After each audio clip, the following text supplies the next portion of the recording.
සුබ දවසක් ඔයාලට. අද මං ගෝවා බතක් හදනවා. අපි බලමු මුලින්ම මේකට අවශ්‍ය කරන දේවල් මොනවද කියලා. ගෝවා, ලූණු, තලාගත් ඉඟුරු සුදු ලූණු, කරපිංචා, අමු මිරිස්, රම්පේ, කුරුඳු පොතු, එනසල්, ගම්මිරිස්, අබ ඇට, කහ කුඩු, උයාගත් බත්, පොල් තෙල්.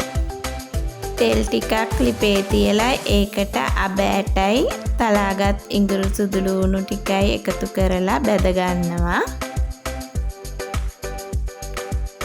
දැන් ලූණු ටිකත් එකතු කර ගන්නවා.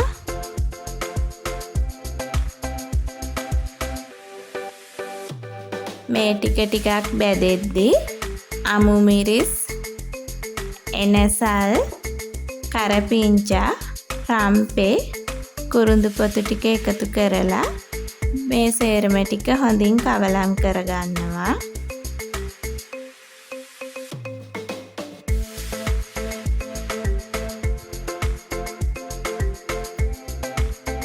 මේ ටික ටිකක් බැදෙද්දී අවශ්‍ය ප්‍රමාණයට ලුණු කුඩු එකතු කරගන්නවා.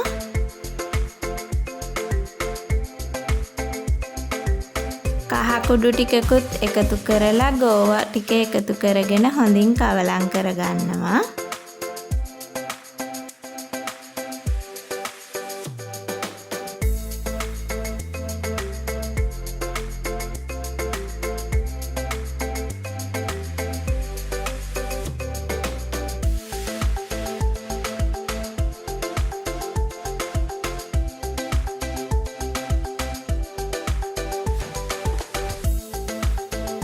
දැන් ගම්මිරිස් කුඩු ටිකකුත් එකතු කරගන්නවා.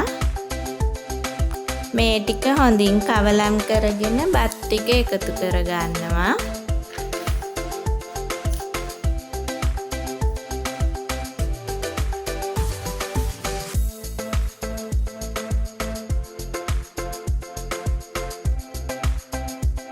මේ වෙලාවේ ලිපේ ගින්දර හොඳටම වැඩි කරලා බත් එක කවලම් කරගන්න ඕන.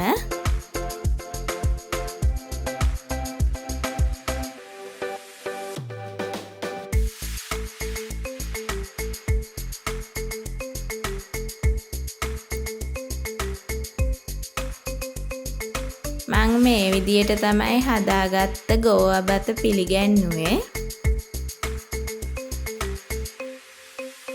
මගේ වීඩියෝ එක නැරඹුවට ගොඩක් ස්තුතියි. වීඩියෝ එක හොඳයි නම් ලයික් එකක් දාලා අනිත් අයටත් බලන්න ෂෙයා කරන්න.